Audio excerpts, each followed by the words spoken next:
ನಮಸ್ಕಾರ ದೇವರು. Day 40 vlog ಎಲ್ಲರಿಗೂ ನಮಸ್ಕಾರ. ವರ್ಕೌಟ್ ಸ್ಟಾರ್ಟ್ ಮಾಡೋಣ ಬನ್ನಿ. ಇವತ್ತು ಮಂಡೇ ಆದ ಕಾರಣ ವಾರ್ಮಪ್ಪು ಸ್ವಲ್ಪ ಲೆಂತಿಯಾಗಿ ಮಾಡಿಕೊಂಡು ಫಸ್ಟಿಗೆ ಶೋಲ್ಡ್ರ್ ವರ್ಕೌಟ್ ಮಾಡಿರೋದು ಅಂತ ಹೇಳ್ಬಿಟ್ಟು ಶೋಲ್ಡ್ರ್ ಪ್ರೆಸ್ ಮಾಡಿಕೊಂಡೆ ಕ್ಲೀನಾಗಿ ವಿತ್ ಸೀಟೆಡು. ಸ್ವಲ್ಪ ವೇರಿಯೇಷನ್ ಇರಲಿ ಅಂತ ಹೇಳ್ಬಿಟ್ಟು ಸೀಟೆಡ್ ವರ್ಕೌಟ್ ಮಾಡಿಕೊಂಡೆ ಇವತ್ತು. ಹಾಗಾಗಿ ಅದರ ಡಬಲ್ ಡಂಬಲ್ಸು ಸೀಟೆಡು ಸ್ವಲ್ಪ variation full over all workout ಮಾಡಿಕೊಂಡು ಶೋಲ್ಡ್ರದು.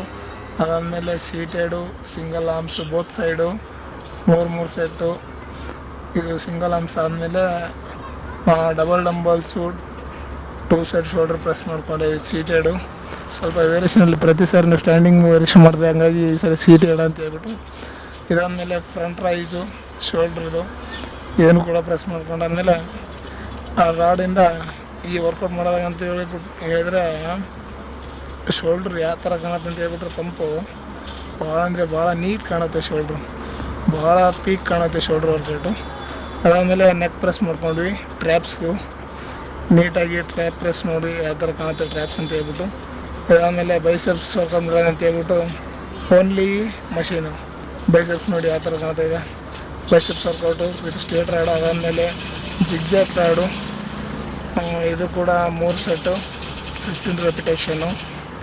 ಇದಾದಮೇಲೆ ಹ್ಯಾಮರ್ ಕರ್ಲು ಈ ವರ್ಕೌಟ್ ಮಾಡಿದಾಗ ಅಂತ ಹೇಳ್ಬಿಟ್ಟು ಬೈಸೆಪ್ಸ್ ಭಾಳ ಅಂದರೆ ಭಾಳ ಪೀಕ್ ಕಾಣುತ್ತೆ ನೋಡಿ, ಆ ಥರ ಬಿಗ್ ಮೋಡ್ ಕಾಣುತ್ತೆ ಬೈಸೆಪ್ಸ್ನಲ್ಲಿ.